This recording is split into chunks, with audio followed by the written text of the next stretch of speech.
ಸ್ವಾಮೀಜಿಯವರ ಬಸವ ತಾಲಿಬಾನಿ ಅಂತ ಹೇಳಿ ಅವಹೇಳನಕಾರಿ ಹೇಳಿಕೆಯನ್ನ ಖಂಡಿಸಿ ದಾವಣಗೆರೆಯಲ್ಲಿ ಲಿಂಗಾಯತ ಮಹಾಸಭಾ ಜಿಲ್ಲಾ ಘಟಕ ಹಾಗೂ ವಿವಿಧ ಬಸವ ಪರ ಸಂಘಟನೆಗಳು ಪ್ರತಿಭಟನೆಯನ್ನ ಮಾಡಿದ್ದಾವೆ. ಕನೇರಿ ಸ್ವಾಮೀಜಿ ಅವರ ವಿರುದ್ಧ ನಗರದ ಜಯದೇವ ಸರ್ಕಲ್ನಲ್ಲಿ ಆಕ್ರೋಶವನ್ನ ಹೊರಹಾಕಲಾಯಿತು.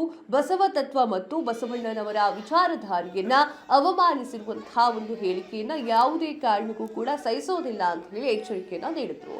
ಕನೇರಿ ಸ್ವಾಮಿಯವರು ತಮ್ಮ ಹೇಳಿಕೆಗೆ ಸಾರ್ವಜನಿಕವಾಗಿ ಕ್ಷಮೆಯನ್ನ ಯಾಚಿಸಬೇಕು ಅಂತ ಹೇಳಿ ಪ್ರತಿಭಟನಾಕಾರರು ಆಗ್ರಹಿಸಿದ್ದಾರೆ.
ಸಂಪೂರ್ಣ ನ್ಯೂಸ್ 24x7 ಇದು ನೊಂದವರ ಧ್ವನಿ.